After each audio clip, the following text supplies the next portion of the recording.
It's the most one-eyed podcast. It's what we're here to do. There is only one side in this competition. It's game-changing. It's absolutely game-changing, Deebs. Riddle me that, mate. Yeah, riddle me that, Deebs. Do you remember?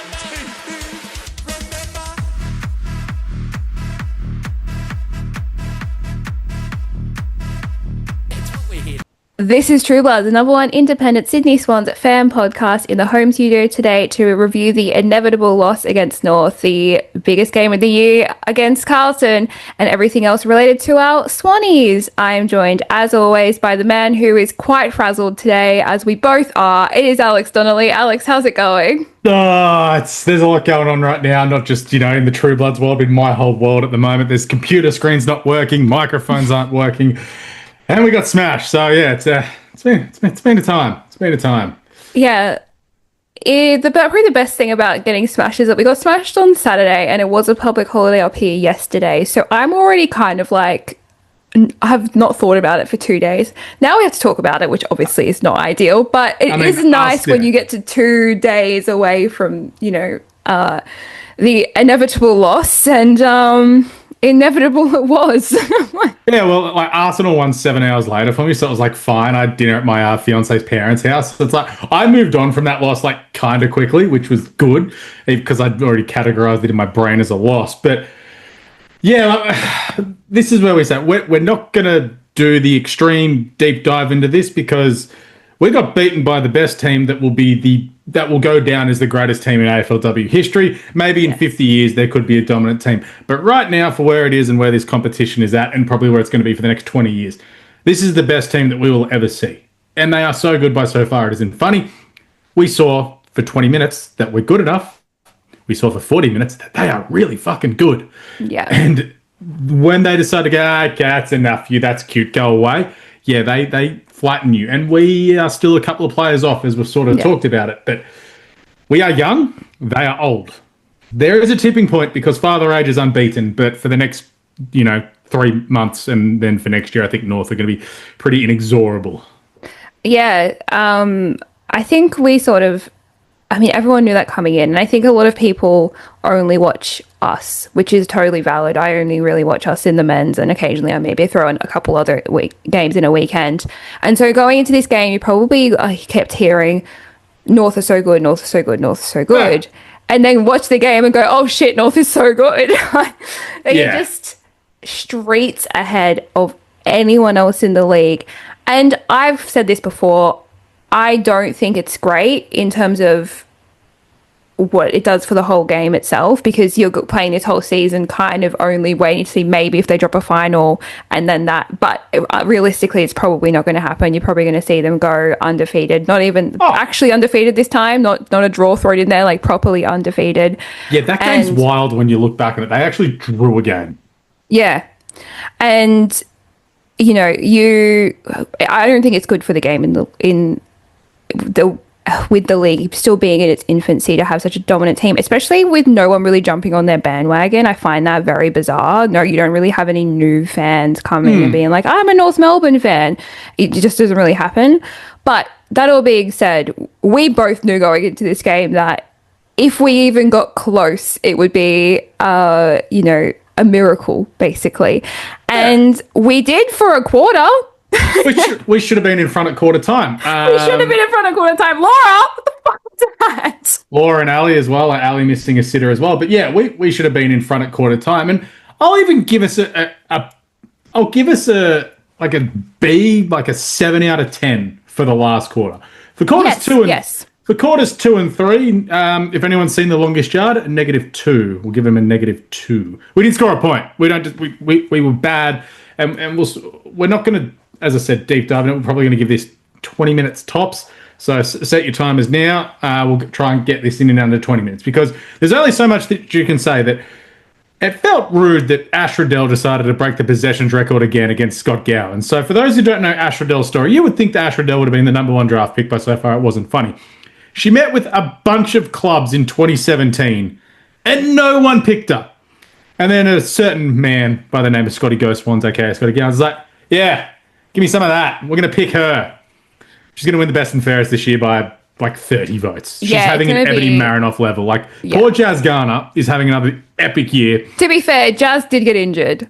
So that, like, it probably could have been closer between the two of them if Jazz didn't get injured. Now that Jazz had, I think she missed 2 games. Yeah, she did. Ash Riddell has this wrapped up. Like, it's done. Like, I don't know why they're still taking votes because she's already won it.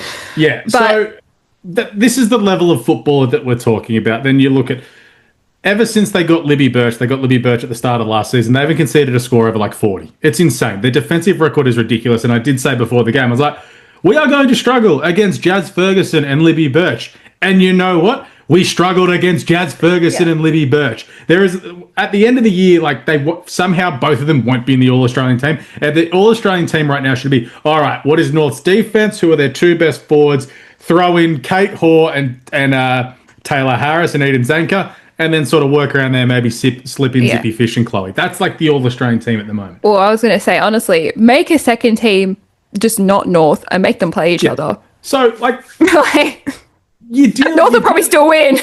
You're dealing with a team that's just far and away above. And I don't agree with the sentiment that you bring, that, you know, it's bad for the competition. Everyone has to get to that level. They are Sorry, I should also clarify. The thing I don't like about it as well is that 6 teams don't have to play them. If everyone had to play them, I wouldn't have an issue with it. It's now you have this really uneven fixture because you have 6 teams that don't have to play them, like Melbourne, and they're going to make finals because they didn't have to play North Melbourne. Well, that's it. And that's, I suppose, the biggest thing. This game wasn't just 1 loss. It was 2 losses. Our percentage took a humongous dive out of this game. Like, we lost, I think, I feel like it was 30%. I'm just going to get the ladder. It could have been more. It easily could have been more. Like, so now we're on 108%. Last week, before the game, let's go here, go on internet. 108%, we're on 135, so we lost 27%. That's how big this loss is. We've gone from 6th to 9th, but then when you have a look at sort of all the other teams around us, like, it's the teams who don't have to play North are in a good position. Like St Kilda's is 98, Geelong's is 91. They've already been pumped by North. West Coast are at 126. Like, that game against West Coast is all of a sudden humongous in a few weeks. Yeah. Had we beaten Adelaide, we would be sitting 8th right now, a game clear in the 8, and you'd be like, okay, it's between us and St Kilda for that final spot. The losses to Colin, and I've gone off on a tangent. No, but there's realistically, we're going to say we were played bad. Like, we're going on a tangent. It's a realistic chance that the Swans miss the finals now, because we're coming up a team now who is 4th, who, we'll talk about it in the preview, are flying and are really fun to watch and have got the perfect match between the chaos and the organisation when they go forward from defence as well. But yeah, North Melbourne, like, they've conceded 186 points this year and kicked 613. Like, it's ridiculous. They are so good. It's, you know... Yeah, and so that's why I don't like it in terms of, you know, it creates this really... it's already an unbalanced fixture and it's making it even more unbalanced. So I think it's very fair that us finishing 15th have to play them 2 years in a row. Can we talk about that? But that's one of those things that they put into their formulas. It just happens. Like, we could have missed them 2 years in a row. It's just one of those. I'm not going to get into the semantics of the draw until it's, you know, we have to play every team once. But I suppose we do need to talk about the games and the players and sort of go through, like, that first quarter. Oh my God! Like, the group we were chat, up and about. the group chat was popping off. Don't get me wrong. I never thought we were going to win this game, and I know that probably sucks to say, and if there's parents of players and if there's players listening to this, like, I'm sorry, but just me as what I do for a living, unless somehow before the game, like Elise Sheeran doing her hamstring, 8 other North Melbourne players tore their hamstring, I just didn't think that if they played to like an 80% of their level, I just don't think that we could beat them, because I don't think we're that team yet. Maybe in round 1 or 2, when we were like absolutely raring to go into the season, it could have been a little bit different. But you saw in the second and third quarters when North's pressure and organisation got to us, and Scotty said this in the press conference, the Swans went away from what their game plan was and they were just panicking. This was players who, not that they weren't ready for it, because you'd say that they were ready for it, but they didn't expect how hot the pressure was going to be. Like, a few players probably would. They're good enough, you know, players like Chloe and such who have been around the block. A couple of our young players, except for the youngest player on the football field, look like deers in the headlights at times. Yeah. And that showed with some of our possession stats, when you look at sort of the efficiency throughout the day. But we got killed in everything. Like absolutely every single stat except for contested marks, which I suppose that's a good tip. Hey, that's good because we've been real shit at that. So, But what I liked was, and this is the one thing I will tick us off, we laid more tackles. Like sometimes you see that and you're like, they laid more tackles and they still smashed them. We still laid more tackles. So our pressure was up, but we were down on our disposal efficiency, which is around 62, 63% to 58%. And North just went, 70% basically. So there was good, a lot of bad, but if we just highlight quarters 1 and 4, that's the way that we want to play, because when they had their structure going, we got our handball game going, got our run and carry going well. There were times like, hey, we can take it up to these really, really good teams. That was exciting to see. What we saw in quarters 2 and 3, basically everything sort of happened in the Collingwood and GWS games, but just on an even worse level. Yeah. I think I messaged the group chat maybe 5 minutes into the second quarter, and I said the biggest failing here is that our bottom 7 players are just not up to this. Yeah. Now, that is not a knock on them. They are mostly first-year players, if not second-year players, and they are coming up against better opponents than even the best in their own team. They've never experienced anything like this before. This is not a knock on them. It was just of team preparedness, they were not ready to meet that. And that is fine. That is what's going to happen. You can't prepare to meet a team that everyone in that team is better than everyone on your team. Well, you just can't prepare for that. So 12 players had less than 10 touches and 10 of them were Swans. Yeah, and once I saw that, I was like, okay, you were quite frustrated throughout. I'm going to throw you on the bus. You were quite frustrated throughout. I had pretty much turned off. My biggest frustration came with the commentary. I don't think we need to get into it because, it was awful, but I'm not going to rant again this week. Different kind of awful. Different kind of awful this week. I got given free rein about that this morning. I actually asked someone about it and I was like, no, it's fine. You can say it. Commentary is fucking terrible and it's disrespectful to the players. It's disrespectful, not only disrespectful to the players for getting players wrong, which I ranted about last week. Calling Lucy McAvoy Rebecca Privatelli was just comically bad. But show North Melbourne some respect. Yeah, that's a lot of feedback I got. No one went into this game thinking the Swans are on par with North Melbourne. No one. So why are you, the entire second and third quarter, all you're talking about is how bad the Swans are and how much they look like deer in the headlights, how much they should have been bringing it more and all this shit, and that they just don't want it hard enough. I'm sorry, no. Talk about how good North Melbourne are. Why are you not respecting the best team in the competition?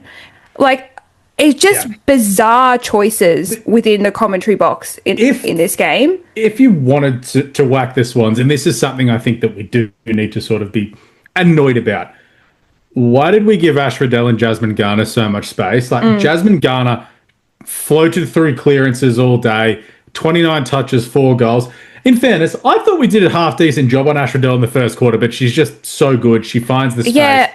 The players. I don't know if we stopped tagging her or something, because I did actually think in the first quarter, I was like, I remember asking Alex, can we tag Ash Riddell? And he goes, and we were talking about it last week. And then it looked like we were. I don't know why we stopped, or I don't know what it was.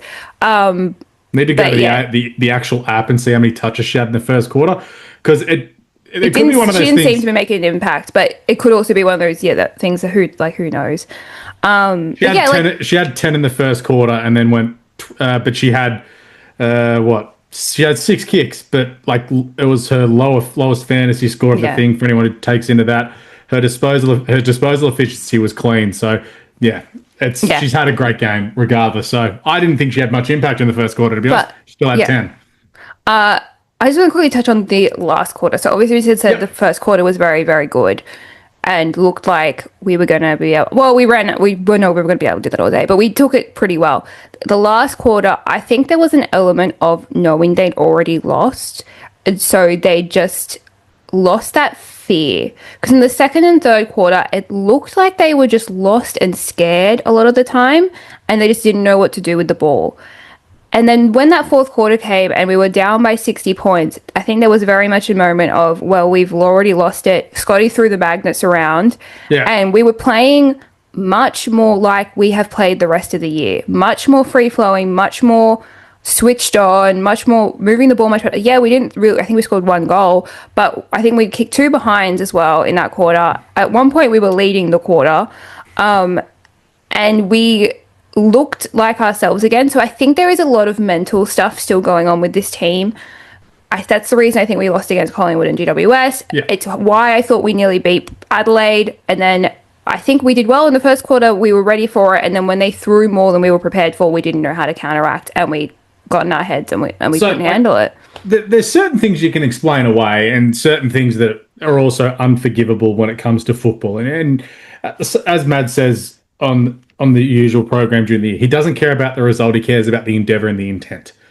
What I hated was in the first minute of the first 3 quarters, North Melbourne just kicked like genuine basic training routine goals. Like it was like, oh yeah, little fuck around, tap down, blah, blah, blah, contest, handball, goal. Yeah. It happened in the first 3 quarters. I get it if it happens at the start of the game and after. And that one should not have been a goal. I don't know what Laura was doing. She should have dived on that ball. Oh, that was, like, Laura, love you to death, but put the body on the line, please. Just, go full swan dive.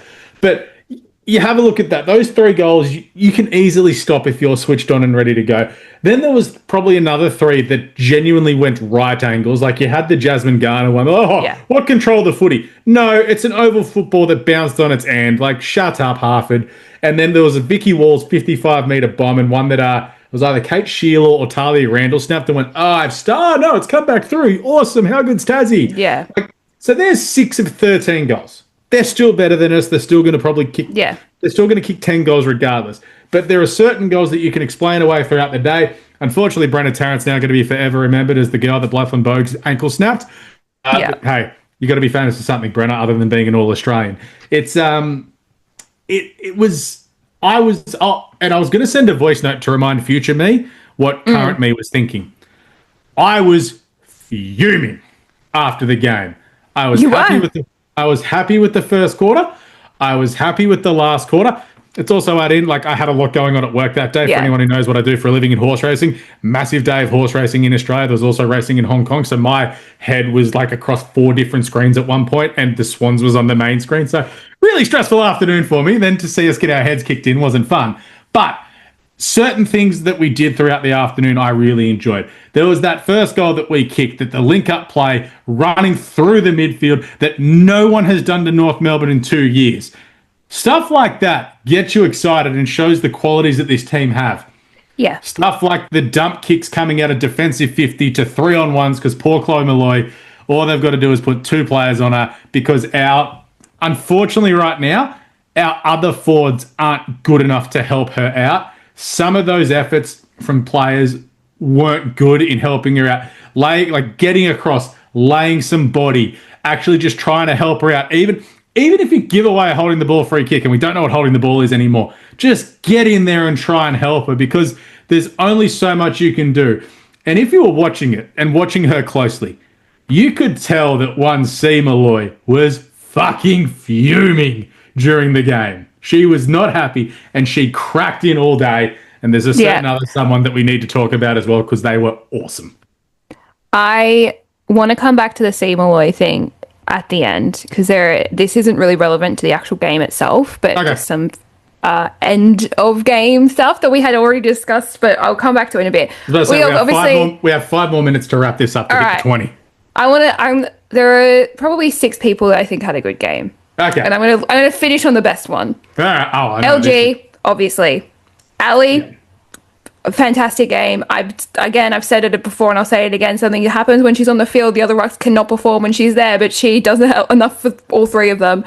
Yep. TK, Tanya Kennedy, again, she never has a bad game. She got destroyed at one point in a contest as well. Yep. Like her back must be sore as anything. Chloe, obviously, as we said.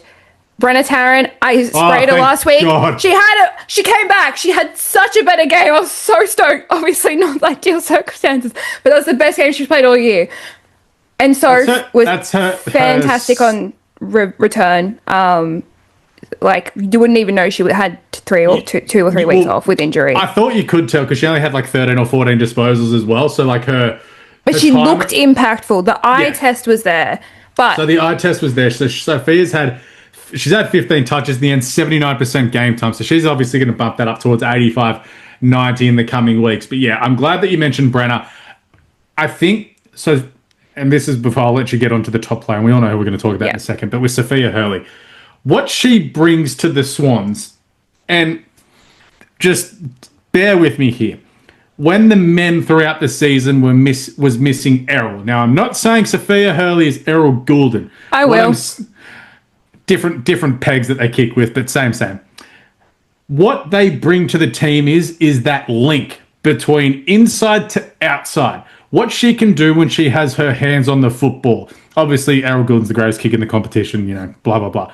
Sophia Hurley adds that link that then gets the ball to your Cynthias, to your Chloes, to your forwards. That is what Sophia Hurley is, and that showed in those good glimpses of play what we had been missing. If she was fit for Adelaide, I have no doubt in my mind that we win that game. 100%. And I don't think we lose to GWS either. Yeah, so she's not your first magnet, like as in the number one player in the team. But my God, is Scotty Gowans putting her as the first magnet on the board when it goes to picking his team most weeks, along with 100%. A few others. And I have said since 2022 that she is your future captain, and Errol Goulden is our men's future captain. So I am more than willing to have them on the same level. When Sophia goes for a better soccer team than Errol, I'm happy. I mean, I can't really fight you on that one. But let's talk there's only one person that's worth talking about in this game, and that is the one Zippy Fish. Oh my God, Alex. Oh my God. What a superstar. To have your best game of your career be against North Melbourne. Yeah. That is another level of excellence. I only think I've seen probably Ebony Marinoff, in the nicest way of saying it, take the piss like Zippy Fish did at times against North Melbourne. The composure that this young woman has for an 18-year-old playing her 8th game of footy is unreal. Like, unreal. You need to... Okay, I'm going to make a dumb comparison here. What Collingwood fans think about Nick Dacos is what we're going to think about Zippy Fish. Mm-hmm. That's where we're at right now with this, I think. Because in 10 games, you could see how good Nick was going to be. We can see how good this young lady's going to be. It is insane. She was, I think, second or third quickest ever to have 30 disposals in the AFLW. The third. And the first two are, they mature played. It was in the first season. Yep. I just... thank God she was playing on half-back again. That's definitely cemented. There's another person who should have been playing on half-back all game. That was a really weird decision. Oh, yeah, we didn't mention Loose. Sorry, Beck Privatelli. Totally, Beck Privatelli. And just the fearlessness. Yes, I do think sometimes she gets a bit scared about taking a mark. She's 42 kilos. Exactly. I'm like, I don't blame you. There was one point where she probably could have taken the mark and Cynthia came flying in. I don't think it's scared. I think it's body preservation, knowing that she's very, tiny, very slight. Yeah. And that Cynthia Hamilton or bloody Ruby Tripodi or Jazz Garner coming out at full pelt probably going to snap her in half. Yeah. And again, I'm not saying that. I'm saying if you're going to pick apart one thing in her game, you could potentially put that on the board. And I'm not going to. I don't want her diving into packs. No. I want TK in there, getting the ball out, shuffling it out to her. Well, that's the thing. She always gets herself in the right position. So if she's not going up for the mark, she knows where to stand to still get the ball. And then just breaking lines, marking, just everything you need the halfback to do. She is... I said this a couple of weeks ago, and I'll say it again. That's Nazaya Wanganeen-Miller. The way the entire league feels about Nazaya is Zippy Fish. Play her off halfback. She can break a game open. Honestly, if we had even got close in that game, it would have just been because of Zippy. If she doesn't get a vote in the W Brownlow, the Pierce Phillips, as I'm calling it, I'm going to be mad. She was... For this game? She was so good. Yeah. She was easily the third best player on the field. Yeah. It went Ash Riddell, Jazz Gardner, Zippy Fish. Yeah, I broke ChatGPT trying to work out the coaches' votes, which was the coaches' votes were very. The coaches' votes for the last few weeks have been very hard to decipher, and I've given up trying. I just have a look if we're in there, and then that's when I just turn off. But I want to very quickly go back to Miss C. Malloy. I was just going to quickly say before you do that, I thought Montana was good despite having limited impact.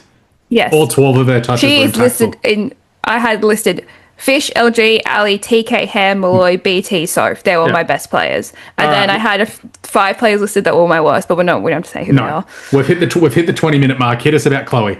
Okay, so because this doesn't really have to do anything with the game. After the game, there were certain people online who were comparing, because I saw it after you'd mentioned it to me, Jazz Gardner and Chloe Malloy's game in particular, and going, I never want to see them compared again.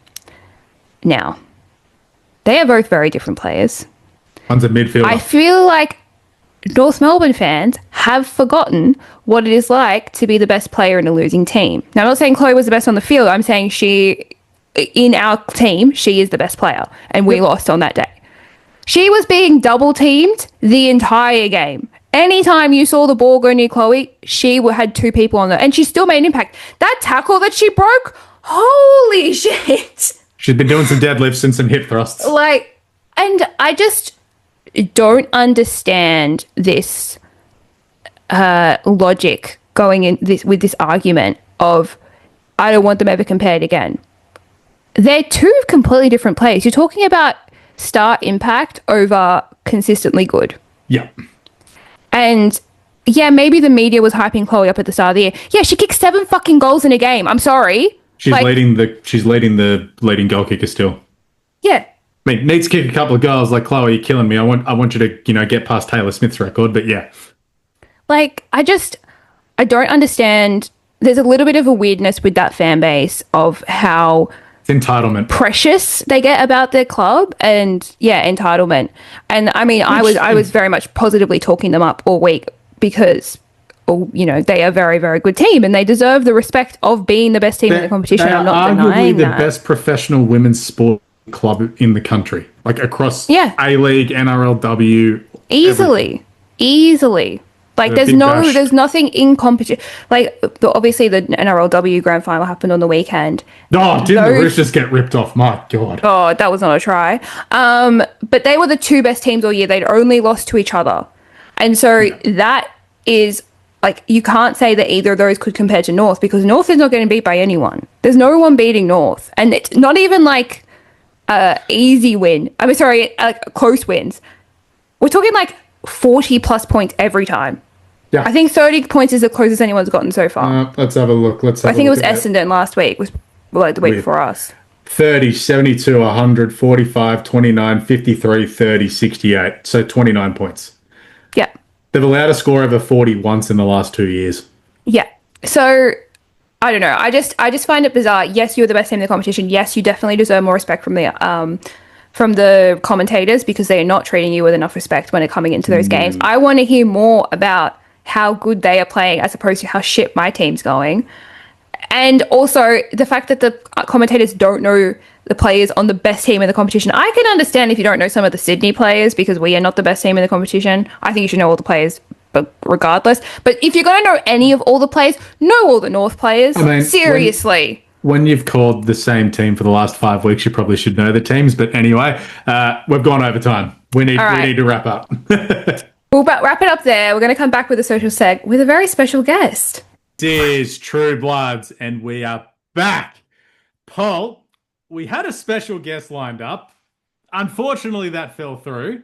So much more special than who we actually have. So we went to the next best thing.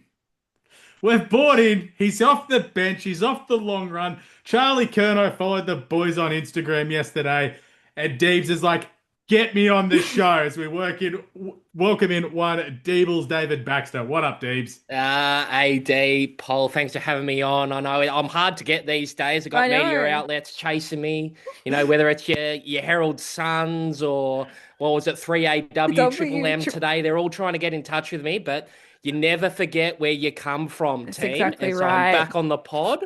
It's good to be with you. Thank you for coming on, Deebs. We thought, in lieu of a regular social seg this week with all the trade rumors flying around, let's just get on talk general Swannies in the social seg.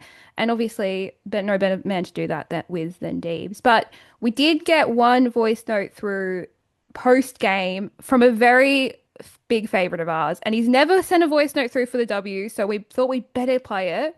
It's Toby T from Castle Craig, so I'm gonna hit play and we'll see how this goes. Toby T from Castle Crag, friends. I know that was a disaster and it's very easy to be down, but let's pick out a couple of good things. Zippy Fish, I just wish all of the girls in the team were as undaunted as she is. She's the youngest girl out there, and it's scary, big ladies hammering down on you, but she's always composed, and some of her more mature teammates could learn a thing or two from Zippy Fish. Another great thing in the game was the mute button on my remote control. Hey, I've got a serious question for you guys. Tell me, why is there such a big gulf in this competition between the really good teams like North and the really, really bad teams? I mean, North beat us by 10 goals. We'd probably beat Richmond by 10 goals. I don't understand. Why isn't it a bit, is it just because it's a new competition? When's it going to even out? Anyway, love the potty. Up the Swans, up the potty, up the girls. Thank you, Toby. It's good to hear from you, mate. It's been a while. Yes, the mute button. I probably should have clicked it sooner. If I'm honest. It just gets worse every week, doesn't it? Yeah, it does. I'm actually looking forward to being at the ground on Sundays and next week, so I don't have to hear commentary for a couple of weeks. Oh, it's just like, what were they going with? Was it Sophia Hurley was someone else in the forward line? And so I think Sophia Hurley was Cynthia Hamilton. I think that's what they were going with. Yeah, and Lucy McAvoy was Rebecca Privatelli. Oh, yeah. Proof's not even playing, but that's okay. It's tough listening at times. It is tough listening at times. I'll let Alex answer the question about the gap in skill and quality. So it's not okay. There are little bits of skill errors, obviously, and list builds have been great. You look at North Melbourne; they have built this list really well. They've attracted good talent from around the competition, as well as been lucky enough when expansion happened, getting players from Brisbane, Adelaide, Western Bulldogs, and so on. But they've had a connection through their VFL squad with the university across the road for about 15 years. So it's a 15-year-long relationship, which is sort of the same thing you see as academies and such. So they've had players just sort of on their doorstep. Oh, that player's good. Maybe we'll get them in all the way through, as well as obviously getting a lot of good Irish players. You have a look at the ladder, and Carlton is a very good sort of test case on this. Yeah. They're spending all the money finally that the AFL gives them to spend on the AFLW program. Your clubs that are not much good don't spend money on the AFLW program. And I'm just going to throw the Giants completely under the bus here. Good. This is the first year ever that they've had a strength and conditioning coach specifically for the women's program. This is the first year ever that they've done that. You look at the Swans all the way through, they've had their program. All the good teams, North, Brisbane, Adelaide, all the way through have had a program for the W program. Carlton all of their money. West Coast, since they bought Daisy in, and Western Australians will tell it better than this, West Coast was a rabble, and Daisy's come in and gone, nah, this is how we're doing it. If I'm coming in, I'm doing it my way. And look at how they've gone up the ladder. Richmond's a bit different. They don't have anywhere to train at the moment because, basically they're blowing up their ground and rebuilding it as well. But a lot of the clubs have struggled due to lack of infrastructure and a lack of funding given to them by the clubs. And a lack of care. Not only does Richmond not have a field, they also didn't even bother with playing any of their players through the VFLW, which they had full license to. Every other team did it, and I think it's paid off really well for Carlton. Obviously, paid off really well for North. So there's a lot of stuff that goes on behind the scenes that is not taken into consideration with how good a team is going, and I would say that's the main reason. It's not so much that the players aren't as skilled as each other; it's that they're not putting the time and effort in to make these players as skilled as they can be. Yeah. Well, you look at it. There's guns at every team. Yeah, I think if you've reverted back to the Swannies as well, what are we in our fourth year or fifth year in the league? We're just sort of starting to see to reap the rewards of being in the league for that long, and you're seeing these players come through. And we're still a 10-goal lesser side than North, but it's definitely that margin with us is becoming smaller. Not necessarily the whole competition, but we're definitely improving. It also has to do with the TPP as well, with the players getting paid on tier programs. If a player on tier 2 at North Melbourne is offered tier 2 at the Western Bulldogs, why are they going to Why would leave? you go? Yeah. So you're at the same money and you're at a successful team. So until there's a salary cap or there's extra payments come in, it's going to stay like that because if you're going to get the same money at another club, you're not going to move. And there's already been some scuttlebutt about a tier 1 player potentially wanting to move to the Swans in the off season. So we'll watch this space.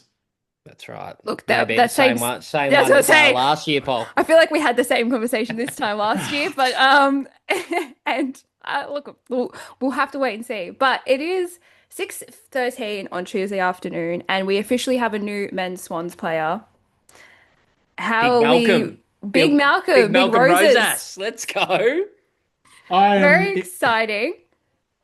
Yeah, I'm in the Madison Clark era of I wouldn't know him if he was in my porridge on a Monday morning. Would not know what a Malcolm Rosas Jr. is. They listed as a medium forward, which is a term I've never heard before, but it's very exciting. We swapped a pick 69 and pick 51 Nice. for pick 61 back and Malcolm. So it's gonna be really exciting to have a new medium forward in the team. Link up with Paps really well. I'm very excited. How are you boys feeling? Yeah, it's a good little bit of depth to have there for sure. I think that we saw that in spades this year that you can never have too much depth. Yeah. He hasn't been given the opportunities at the Gold Coast. Since Dimmer came in. Yeah, exactly right. And then, perhaps he isn't getting any younger. You got Tommy Hanley probably in the same role as him. So a little bit of competition for spots. And yeah, it's a good little get, and I think the potential's there. Like you've heard some pretty interesting things come through from Zano and Tommy Grattan. He's a big fan as well, so looking forward to what he can bring to the table. Trustworthy names there. You when those boys talk, you listen. So yeah, good signs there. Before we touch on the big one, we also had another player pick us as their preferred destination in Jai Sarong, which would be very, very exciting to get. I think, look, obviously very excited Malcolm's come, but Jai Sarong, I think, is even more exciting. For just list, we don't really have a player like him at the moment. He's going to walk into the 23 next year. I'm convinced of it. Yeah. I've been saying all year at work and in some group chats, go and find Craig Bolton. Go and find him. There is someone who is tearing up the VFL that can't get a game at the moment that you can give, whatever your minimum contract is to, you can give him 3 years. Be like, hey, mate, we have a hole that we need to fill. You're going to come in straight in. He's 193 centimeters, so he's tall. He could be, 20 years on, Craig Bolton. And talking to someone who watches a lot of Hawthorn VFL, he's even nippy enough to play up on a wing, but he's a very good defender. Why are you watching Hawthorn VFL? He has nothing to do on weekends. It's fine. So you just got to have sources everywhere, Paul. That's the key game.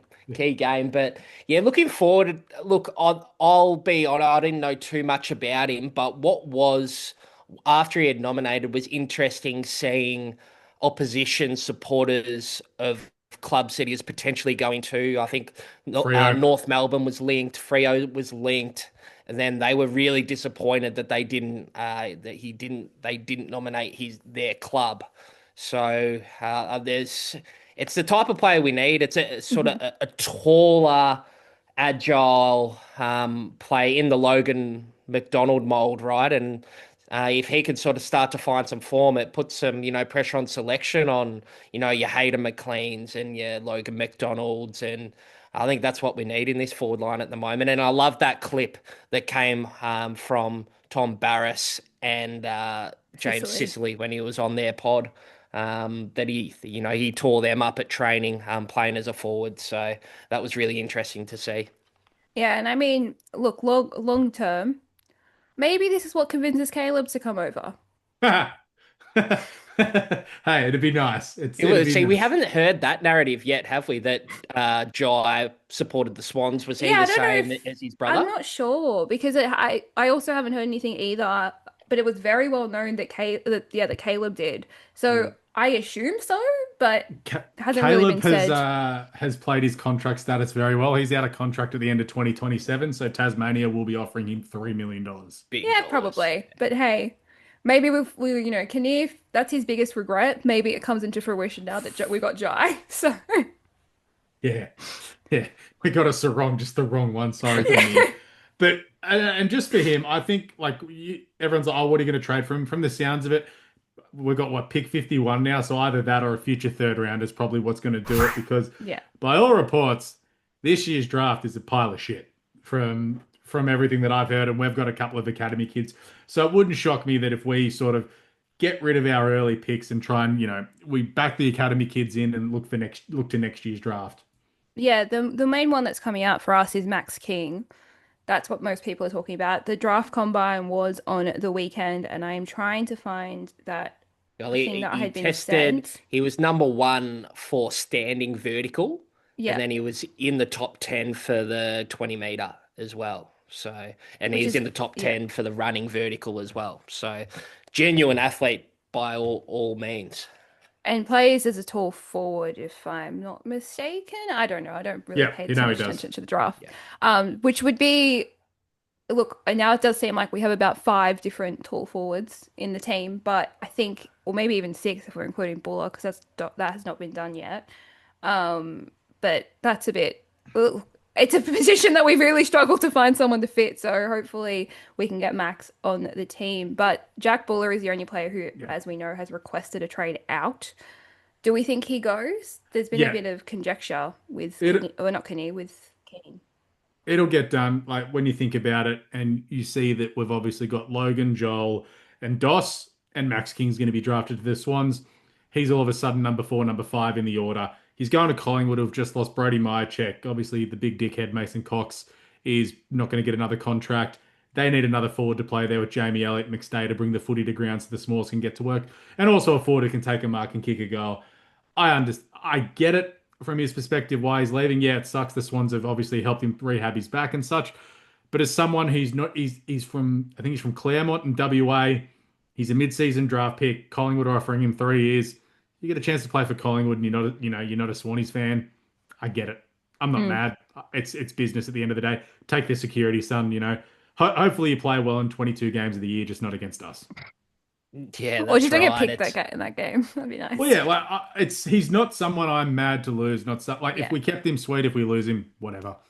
Yeah, the potential was there, but the only annoying part of the whole Jack Buller thing for me, for mine, Yours. For yours. is that, I feel like it was just massive mismanagement throughout the year with playing Francis and Hamling for up until around 15, 16, when Yeah. the opportunity was there to play Buller. And of course, he would have been looking around then. You don't just rock Yeah. up, post round 23 and, go looking for a trade. As soon as he wasn't playing, and the great Aaron Francis and Joel Hamling, two defenders from the previous year in the VFL, are playing forward in front of you, you got to go looking around. So Yeah. that's, Yeah. I just feel like he probably should have got an opportunity earlier this year. And in turn, he's probably, elsewhere next year. And even if he didn't, we probably could have got more for him if he'd played earlier in the year to show really what he's made of. Yeah, Yeah, that's it. well, you think about it that he's probably. So I'm just going to get the trade order up here because the thing is, Collingwood are just dead set allergic to draft picks. They do not want to pick players. They want to trade their picks for players. So right now they've got pick 38, 58. I'm sure this one's be like, all right, give us pick 38. Yeah, you try it, right? For sure. Yeah. It's sort of Yeah. different situations, but it's like, the Taylor Adams trade, the Brody Grundy trade, where, it's that sort of late second rounder, early third rounder. And, you probably got to be happy with that, right? Yeah. Yeah, I'd take pick 38. It's points for the academy, and then also those picks may get flicked around in a trade that we're obviously about to talk about. Yeah. Yeah. So all roads lead to Charlie, right? So Charlie Kerr now or Kerr later? Kerr later. Kerr now, right now. Kerr now. So obviously it's been a big week for us in particular. Oh, it was absolutely berserk. It was probably Maybe do talk through it because maybe some people don't follow us on social media or Yeah, listen to the so- regular media. So I was like, I just finished like doing what I was doing. It was about 20 past 5, and I flick over onto the True Bloods gram, see what's going on.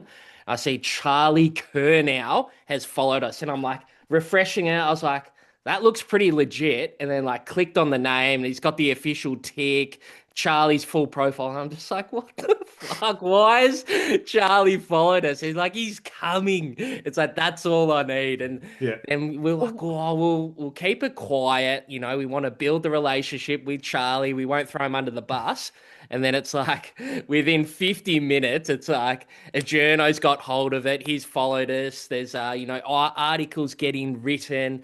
Reels being made. God, 100%. It was just crazy. It's just something you don't expect. And it's funny how that type of stuff just blows up in the mainstream. They absolutely froth it. Well, especially given here in Melbourne that this is like Zach Merritt's going to get to Hawthorn. We all know it. But this is Carlton's big forward. He's won 2 Colemans. He's disgruntled. He apparently doesn't get along with his coach from all reports, and he wants out and he wants to get to Geelong, which is it genuinely cannot happen. So don't worry about that. Gold Coast are going to get Petrarca and Jamara. So it's like, well, all roads lead to the Swans. So there's social media teams at some of these businesses looking at the following list and who they follow just every day. So like, oh, you type in Sydney and see if something pops up, or a couple of the players' names and see if they follow each other. And then, of all things, to follow the #1 independent Sydney Swans fan podcast instead of the Sydney Swans was just it really feels very what are we, Gen Z, just to like, oh yeah, I'm going there, I'm gonna follow something that's affiliated but not really affiliated to the Swans just to let them know. So he followed us from a reel. Did you check which reel it was? Yeah, it was one of the Kernows. I don't know how to do that.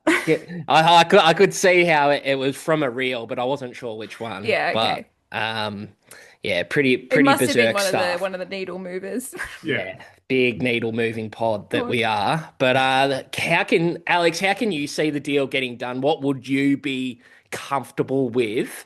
In terms of collateral, that's worked its way nicely into my vernacular. Yeah, of way. So that's some Gosh, good. that was that's quite a good good wordage. sentence, Deebs. Yeah. Thank you. I've had a few weeks off. I've had plenty of time at the lock shop just to pull out the thesaurus.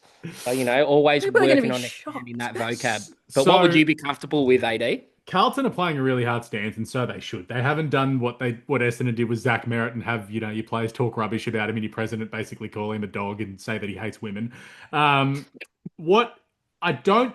personally don't think what the Swans have or the Swans are willing to give up is enough. So I need to take off my Swans hat and be like, oh yeah, we'll give him pick 10, 31 and a player.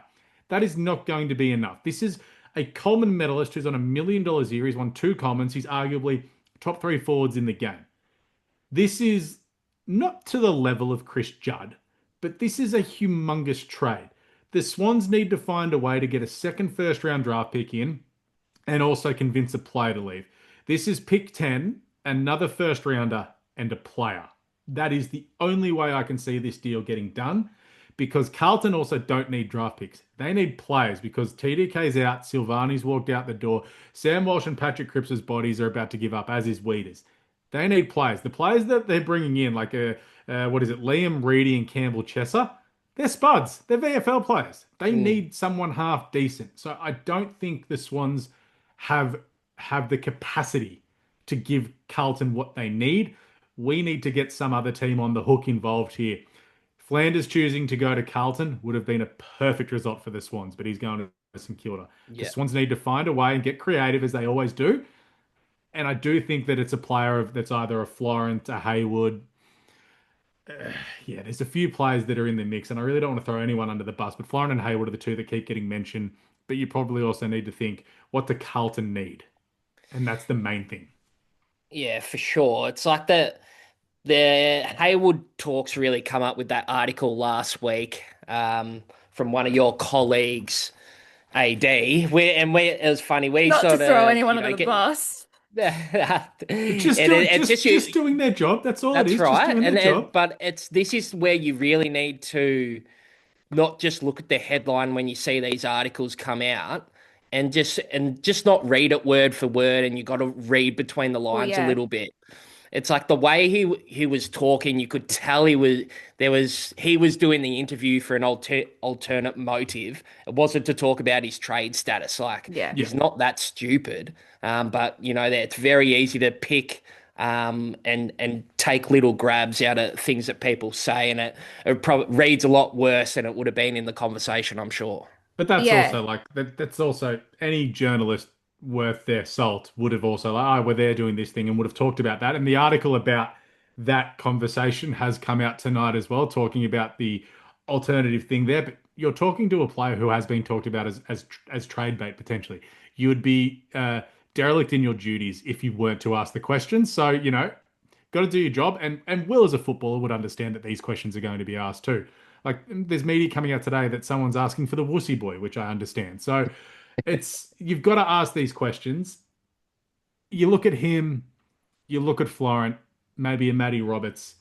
I've got a completely harebrained idea that I've come up with on my own, which I don't think many people are going to agree with. But yeah, no, there's a harebrained trade that I don't know if I've run it. Have I run this one past you, Paul?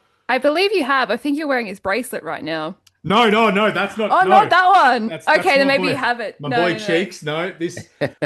My harebrained trade involves us trading Logan McDonald to the West Coast Eagles for pick 12. They've picked up pick 12 as part of the Brandon Starcevich deal. West Coast need another forward. We trade Logan. He goes back home, gets a boatload of money for the next 6 or 7 years. We go back with picks 10 and 12, package up Ollie Florent and go, there you go.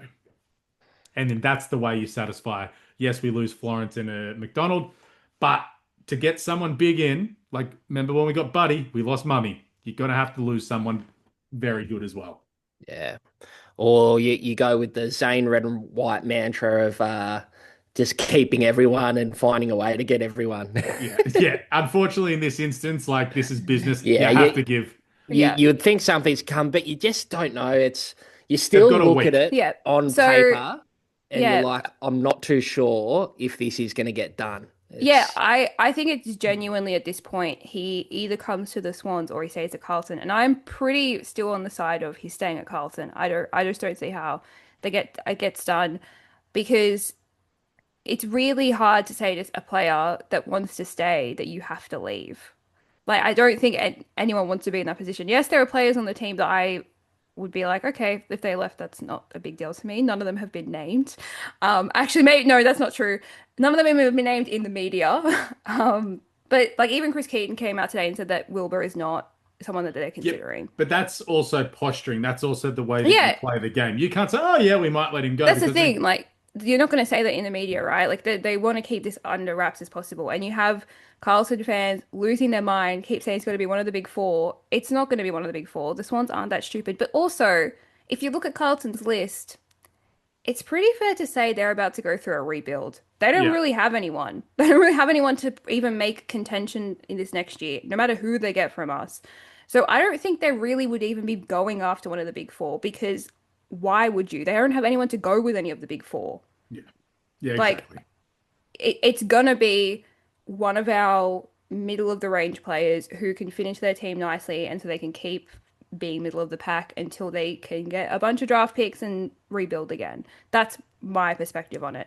We'll see what happens. Yours. For mine, we'll see. Obviously, we'll see what happens in the next 2 weeks. So Mads has just sent something through, and another player has followed the podcast, but this is a current player. Yeah, it's Taylor Adams. Yeah. Oh, is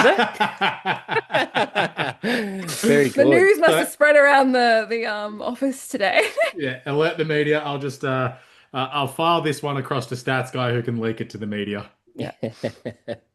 Yeah, but I think Charlie does want to come. It's pretty obvious. And I think it's pretty obvious that he wants to leave. And that's when you're in a weird position of, okay, Carlton, you have a player that doesn't want to be there. Do you want to make them suffer through another year where they don't want to be there and are not going to be common level material because they don't want to be there?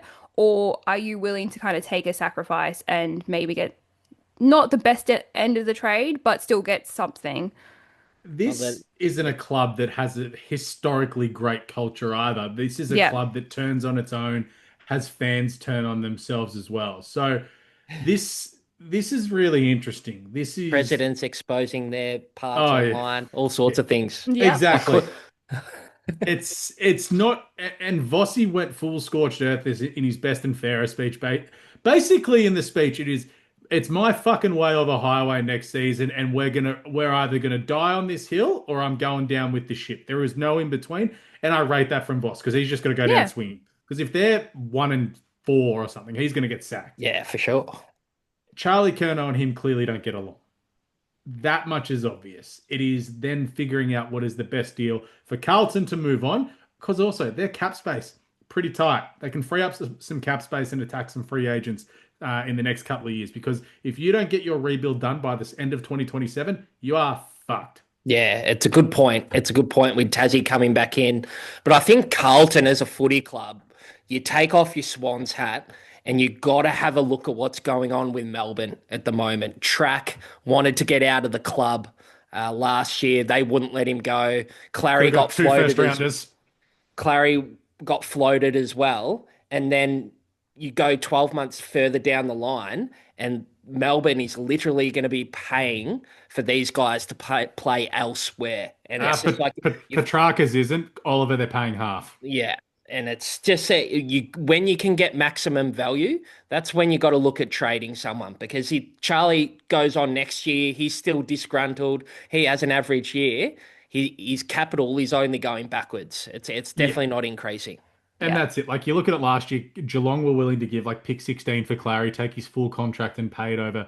I think they were going to add an extra year onto it as well. Now they're going to get pick 30 and they're going to have to pay they're going to have to pay 700 grand a year for the next 5 years. Petrarca, they probably would have got 2 first round picks. I think now they're going to get a first rounder and a second rounder for him because all the money's going to go off the table. So it is very interesting in that sense because originally you thought maybe it was going to be Harry, but Harry seems like he's fine and happy and he's going to be the number one guy there. Yeah. They need to figure out a way. And maybe it's like, okay, we know he wants to come with you. Hey, Sydney, here's an option for us where we get creative and this is where we get what we want. And then that's where you haggle and you find your meeting place. But this won't be done for at least a week. It's not going to get done until it's going to be the last thing for sure. But I tell you what, it's going to be absolute hysteria if he gets through and the trade goes through. Oh, yeah. I can't wait for the reaction. I cannot wait. They'll lose their mind, and it's so entertaining. The words that come into my mouth are book your tickets. Like, how do we lose? We'll probably never lose again. I mean, there's a team that's just won a premiership that's just adding, a 70-year goal kicker, an actual fit ruckman, and they're going to get a top 3 draft pick as well. Yeah. Must be nice. Yeah, it must be nice to be going that well, winning back-to-back flags, etc., etc. But hey, we just got to live in our little Swans world sometimes. Do we see anything else happening? Ice up here. Any other trades? Not from our point of view, probably. There was rumours that Cheeks wanted to go to the Gold Coast. I think those have been squashed now because surely if he wanted to, they would have done something with Malcolm because obviously we just did a trade with the Gold Coast. But they're also getting Petrarca. When you're getting a Petrarca, you're not going to get a James Rowbottom. This is the thing. They have Rowie. They have the Brownlow version of Rowie. Yeah. Why would they want him? I'm like, we love Rowie, don't want to get rid of him. Absolutely not. But why would Gold Coast want Rowie? Depth. Yeah. You always need depth. They were 2 midfielders short in that final series. So I think that was probably look, I'm going to be honest. I think it was Rowie just fucking with his uncle, telling him that. Legit. It's a good point, mate. BT would be so gullible. I don't know, but it could have just been over a few beers when he was in Melbourne for the words. I'm thinking of going hanging out with Charlie up on the Gold Coast. Really? Yeah, it seems pretty cool. BT doesn't mind a little fizzer when it comes to September. He likes dropping them in. What did he have? Joe. The Joe show. He got that news first. The Danaher news. He had that. So it's always good to know BT's got his finger on the pulse. Yeah, but that's the only real other rumor that's been flying around. I think we can all pat our backs because the boys don't want to leave. And same with the girls. They don't want to leave the club. And so that means something's going right because you have mass exoduses at other clubs. And so, hey, well, at least we're doing something right. Maybe we can't win a flag, but at least everyone wants to stay at the club.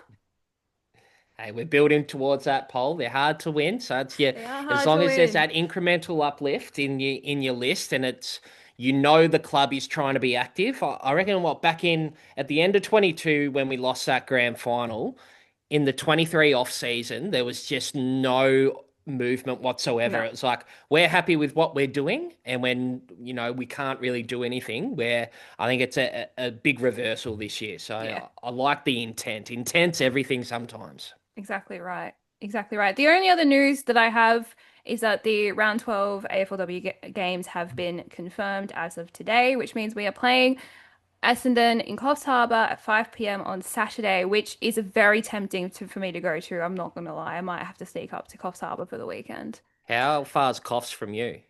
Oh, it's like an 8-hour drive. I'd fly.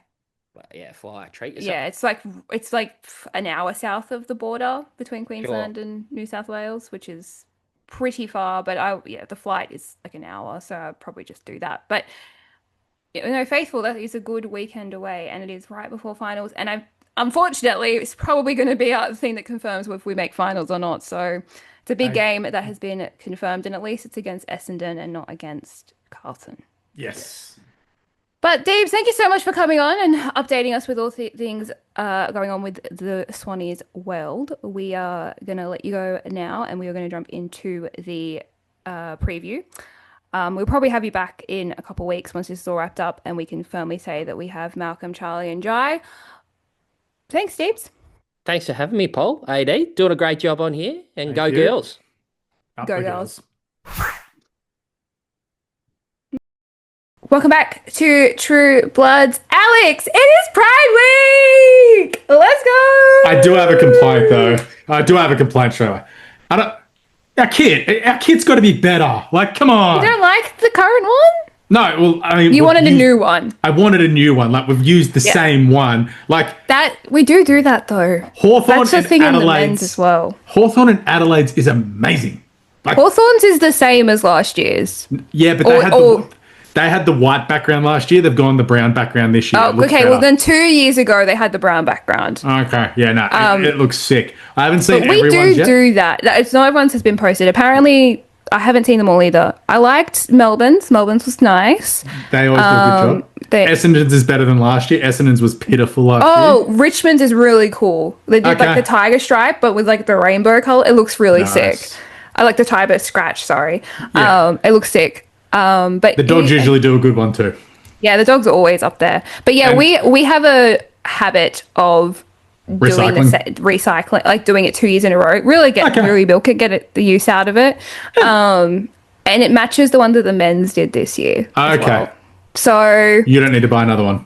I don't need to buy another one. And I can wear my Laura match one on Sunday. Oh no, that's my beef one. I've got my TK. Is it still in the office? Yeah, I think a TK one's in the office somewhere. Yeah, so, and the other very exciting thing about this week, Alex, is you're going to be at the game. On the hill for the first time. There will be time for a doozy. There'll be time for a beer. I need to talk to Scotty Gowans and Lockie McCurdy to get recommendations of what I'm going to eat. But I fly up Sunday morning, and then I fly home 6 o'clock on Sunday night. So hopefully there's time for some results-based pissed as we hold on, as we lean over there, as we've got it there. So hopefully, Swans get the dub. I'm on the hill, and a good time will be had by all. Yeah, I can't wait. So we may as well start off with it, because if you don't listen all the way through, you might miss it. But whenever and that's where I'm going to make Alex sit, are at Henson Park, we sit on the hill, but on the like little brick wall ledge. If you've ever been to Henson Park, you'll know what I'm talking about. Right on the centre circle, like right where the centre circle is. Me, Saundo, Joshy Maxwell and his family, Sean, we all sit there, and Alex is obviously going to be sitting there with us too. And so if you are coming to the game and don't have anyone to go with, or if you're coming with people, we would love to have you sit with us. We bring the vibes, we cheer loudly. You won't look like the one person on the hill that's actually watching the game, because we are very intently watching the game. So if you want to sit with us, that's where we will be. You'll recognize us. If you don't know what Alex and I look like, jump on the YouTubes, because there is a video of this, so you can go and see what we look like there and figure it out, and you'll be able to spot us. But I have a mustache, if it helps. He has a mustache. He's probably going to be wearing a hat. I will probably be in a Laura. I will be in a Laura Gardner match-worn Pride jersey. So if you didn't get to the derby and you're in Sydney, this one is a simply must. It is a simply must get down to Henson Park. Let's break that record again. And it's Pride round. Like, It is amazing that the AFLW does this over 2 weeks. Obviously, it's sorely lacking in the men's competition. That the support that this competition throws behind it for the W and the buy-in that we get from the players is phenomenal. We are also charging headfirst into a match ball that has been designed by Darcy Vesio. And on this podcast, we love Darcy Vesio. They are awesome. Oh, I'm so proud of them. That's awesome. Congrats, Darcy. I didn't know that. But I hope you lose this weekend, Darcy, so suck it. Yeah. True. That's where my niceties end for Darcy. But Carlton have been a very good team to me and what I do at work. So I hope we win, 62-60. And it's an awesome game. God. Already bring in the stress. I was going to say as well, it's going to be 27 degrees and cloudy on Sunday. That's the current forecast. That's shorts. Yeah. Bring the sunscreen, bring the hats. So we'll come up against Carlton. Obviously, we're a bit flip-floppy. You touched on it in the preview. Carlton are in the top 4, but they don't just feel like they're in the top. Like, they don't just feel like a team that's found themselves in top 4. They feel like a top 4 team to me. Yeah, I watch them, and they are a good team. Yeah, if you can, go and watch the KO mini or the AFL mini of their game against Geelong on the weekend. I think that's been their best performance of the year, which is not ideal for the Swans to run into headfirst into a team that's just played their best game of the year. Hopefully there's a little bit of flatness, 7-day backup. They've got to get on the plane. They have been doing some travelling as of late. And I think there's something about playing at GMHBA in particular that suits a lot of teams' game styles because they're playing at the bigger venues and the, elite arenas, which make a big difference. So there is, I think, an element of that in there, I hope. And a lot of teams have shown up against Geelong, which I do feel sorry for Geelong because they are a good team and people keep showing up against them. But they are a very good team. They're a very good team. I really enjoy watching them. So and I think that of the 2 teams in the competition that I enjoy watching the most, it is us and Carlton in terms of how they actually play footy. And so I think it's going to be a very, very evenly matched game. Similar to when we played Geelong, where we went into that going, this is going to be pretty neck and neck all week. Yep. Alex just got some big news, so I'll let you go. So who's injured, Alex? Tara Boana's out, which is amazing for us. She's unavailable for the next 2 weeks. She has been in tremendous form this season for Carlton ever since moving across from Gold Coast. She hurt her foot. It must have been early on the weekend. She didn't look like she did too much in that game as I'm flicking through. I actually can't remember seeing her do too much last week. So, yeah. This is great for us. Having Tara had 1 goal, 6 touches last week. So, Jesus. Only a bit of game time there. So this is fantastic for us. And Darcy, who we just talked about as well, one of the best players in the comp as well, only had 4 touches and 40% game time. So this is Darcy injured? No, Darcy is fine. Yeah, okay. But just had low game time. So Abby McKay, who's their captain, she came back from an injury last week. Just, your casual 31 disposals. Yeah. Carlton She's very good. They will try and win this game on the inside because you have a look through their players. So Abby McKay, as well as Keely Sherrar, will get in and under and crack in. If you looked at me, they're not tough. They're tough. Trust me. They are very tough. I went and watched them against Freo a few weeks ago. They absolutely crack in. Mimi Hill is having a phenomenal year. And I think we saw the making of Fitzpatrick last week, who had 20-odd touches, kicked a couple of goals. You've also got Abby's sister, Sophie, who is the vibiest player in the competition. I just can't explain it. I look at her and I'm just I can't, pre-game, I'm I don't know, pre-season, I don't know how good she's going to be. After one game, oh shit, if she gets up and going, Carlton will get up and going. She's like if Jack Ginnivan wasn't annoying. That's what she and then you wonder if it is the player that really brings the... She's like a pap. I don't want to say intensity, but the, the morale. Yeah, if she's on... You wonder if you tag them. I know that you wouldn't really tag a forward, but I don't know. Maybe you just keep someone on them so they can't have that day and bring the... boost the morale for everyone else in the team. Yeah, exactly. So it'll be interesting to see. So, she's probably going to face a pretty decent matchup this week. She did kick 0 goals, 5 last week. So going up against it depends. Does Ash Van Loon come back in and play on her? Because obviously Brenda's going to be there because she's going to have to be one of the key targets now that Tara's not playing. So that's going to be interesting there. I do think around the football, though, I think that we're better. I think that we're better suited, especially on our home deck. If we can bring the way that we played, if we play the way we played against Adelaide, we'll win this game of footy. They haven't had a flat performance yet, Carlton. Yes, they haven't had a flat performance, but they also haven't really kicked a score. I don't know if you've noticed that. I was going to get building to that. Yeah. They kicked their highest score this year was when they beat Brisbane, which is it's one of the most when they beat Gold Coast. But aside, I'm not going to count the Gold Coast games. Gold Coast are just terrible. They kicked 58 points against Brisbane, but then you look at it. They just got past Freo. It was raining. They kicked 55 points last week. I think we kicked 55 at Goomba as well, which is pretty funny. They got well beaten by North Melbourne. They scraped past the Dogs, but they allowed the Dogs to kick 4 or 5 goals as well. They got beaten by Hawthorn, and Hawthorn haven't kicked above 50 points this year. That was a painful game to watch. Yeah, they kicked 2 goals 10 that day. I think it was really weird. And then in round 1, where they beat Collingwood, they were always in control of that game. But they've had the draw. They beat the Lions, so credit to them. But you go through it. Beat Geelong, we beat Geelong. They beat Freo, we beat Freo. Smashed by North, we got smashed by North. Smashed Gold Coast, we got smashed by Gold Coast. We haven't played the Dogs. You'd probably say that's maybe a Collingwood level, so we lost that one. They beat Brisbane, we got beaten by Adelaide. Hawthorn, I don't know who to sort of put in that Hawthorn level, maybe another Adelaide, and Collingwood who they beat. Yeah. So they're good. They are, but they've got the draw to play finals this year. So we have to win this game. It's simple.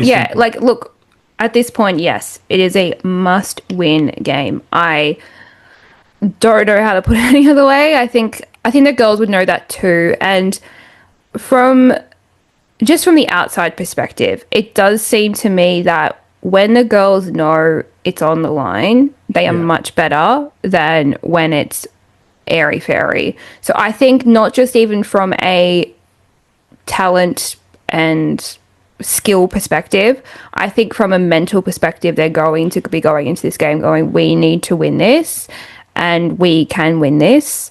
And yes, it's going to be tough and we're going to have to bring our all, but they can do it. I do think that will be the case. Who do you think? Do you think TK goes 21? I had Shearer down, but I reckon Abby. Abby McKay, yeah. They just battle on the inside all day. Because Keely can get it, but she does tend to dump kick a lot. So maybe her and Laura sort of go head to head. And then it's a who wins out of a Mimi and Montana or Mimi and Sophia as well. I think we'll have them covered in the ruck because they've got Brianne Harrington, who's Brianne Moody, and Jessica Good. Ali's better than them. Yeah, they're definitely not. It's not going to be a huge ruck. I don't know if we'll necessarily go in with the 3 again this week. Let's talk injuries. For the first time in a long time, our injury list is looking pretty fresh. Ruby Sargent-Wilson still was having issues with her calf, but the only other 2 are the ACLs, which obviously are going to be out for the rest of the season. So we're looking pretty good. Do you see any changes being made coming to this game? Yeah, I do. Just sort of going off last week. I thought Amelia Martin was decent. I know she didn't get a lot of the especially when she got thrown back. Yeah. She looked much better behind the ball than in front of the ball. So, yeah, you go through that. Holly Cooper's had 2 kicks in 2 weeks. She got dropped for that Adelaide game, and then her defensive game was really good against She got dropped, but then Adelaide. Didn't get dropped. Yeah, she got dropped for the Adelaide game and then didn't get dropped. Kicked that goal from a metre out, but only had 1 kick, but laid 6 tackles. She had 4 handballs on the weekend. You're a small forward, Holly. We need you to be getting more possessions of the footy. She's averaging 4 touches a game, literally 4 touches a game. But her tackles, it's not as amazing. It's 3 tackles. I think she'll get dropped. I think it might just be her, but who comes in? Because I thought Sarah Steele Park was all right in periods. And yes, Nicola, yes, I did note the guns. They looked amazing again on Saturday. The guns are amazing. Give me your bicep program, please. I think it's just her. Unless we drop Caitlin Reid and keep Lexi as the 2 talls. Yeah, that was my only thought. But then I don't know who you even do we bring Beck back? Maybe. I don't think so. Maybe Ash Van Loon. I don't really know why she got dropped in the first place. She didn't really seem to be doing anything wrong in my eyes. So maybe we drop Reed, bring Ash back. Yeah, but it's also like forward. What? Darcy Maloney will come back in for Holly Cooper. Oh, yeah. Yeah, I forgot she got dropped. Yeah. That makes sense. Yeah, I think Darcy for Holly's one, and then unless it's Darcy for Caitlin, and we try to, we didn't do the 3 talls when we were winning. Now we're doing the 3 talls, so I'm not sure what's going on there. But I think, Lexi. Yeah, I think there's a bit of Ali's probably wasn't 100% on the weekend. Yeah. Because she had just been injured, and so they were just like easing her back in. I could see one of them being dropped so that they can now they'll go back a bit smaller. Yeah.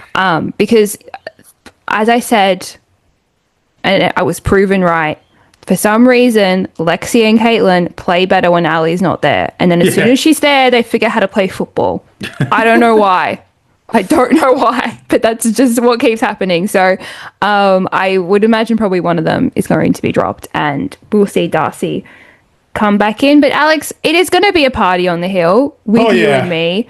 Who are you inviting? God, I'm getting thrown under the bus here as I hadn't invited anyone to the party yet. I thought you'd have thought about it by now. No, I hadn't. You get me on the run here. You know what?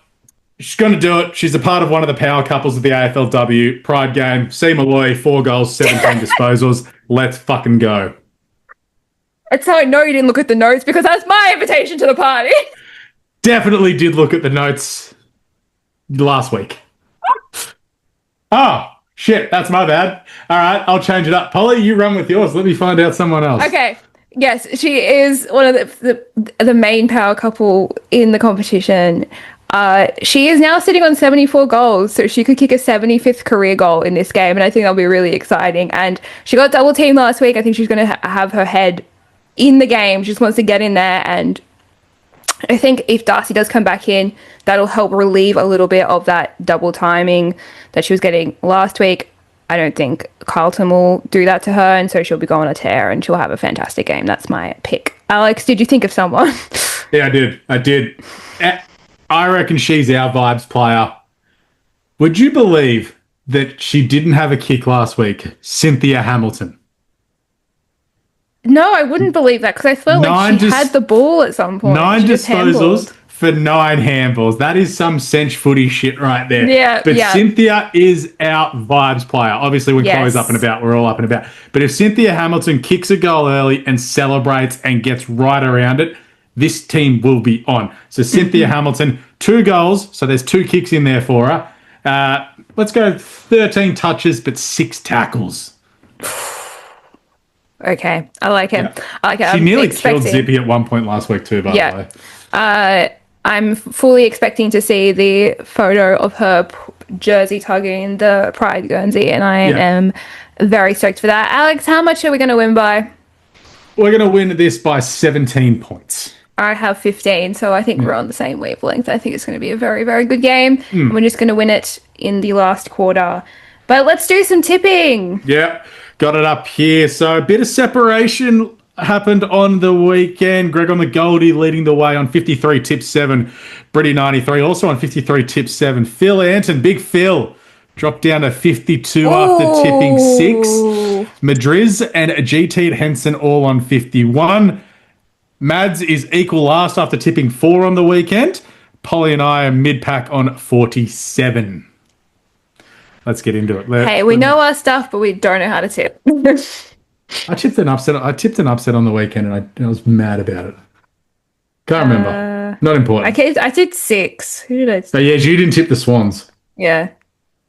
Oh, I tipped Geelong. Yeah, that's. I did tip Carlton. Yeah, I tipped the Dogs, who fell to shit anyway. Let's go through this. Friday night, Whitten Oval, 7:15. The Dogs take on the Bomb Rays. I think the Bombers. Go on the Dogs. Adelaide take on the best player in the competition's team, or West Coast, aka Ella Roberts. If you didn't see Ella Roberts on the weekend, holy shit, she was good against Collingwood. North fans, do you want to go compare Jazz Garner and Ella Roberts? Leave Chloe alone. Anyway, Adelaide, yeah. Geelong take on the Giants at Goomba. Is this like the women's and men's thing, like the GWS have these spooky powers at Goomba? I guess we'll find out. I'm still going to tip Geelong, though. Can Hawthorn kick over 7 goals against Gold Coast? This is a good question. I'm going to say no, but they're still obviously going to win. I reckon they'll get it's at Frankston. No one kicks over 7 goals there. Yeah, they'll get to 52 points. Brisbane against Port Adelaide. Brisbane. North Melbourne coming up against the team who finally won a game last week, Richmond. This could either be closer than we think or the worst game of the year. There's no way it's going either way. Yeah. Figure North. Yeah, North. The Swannies win 105 at Henson Park.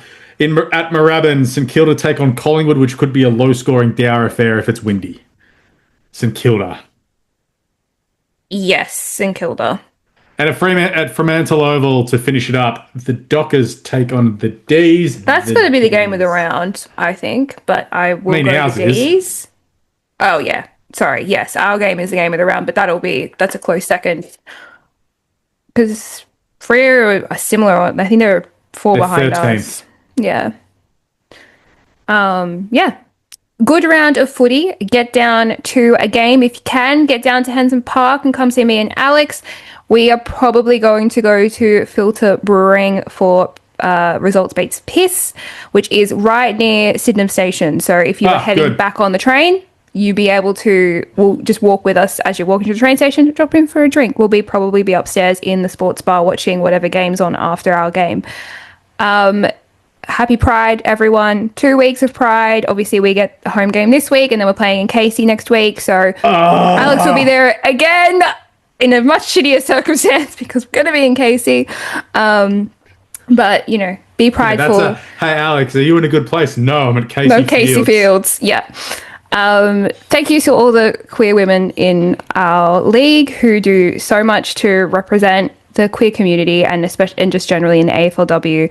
As 2 members of the Swans community who get to experience Pride in the men's game, and we're very lucky for it. We're so glad that everyone gets to experience Pride in the AFLW. So please go out and celebrate or watch it on TV or do something. Just make sure you watch the games this weekend. But this has been True Blood's #1 independent Sydney Swans fan podcast. We're #1 in the hearts. We're #1 on the charts. We're speaking words of wisdom.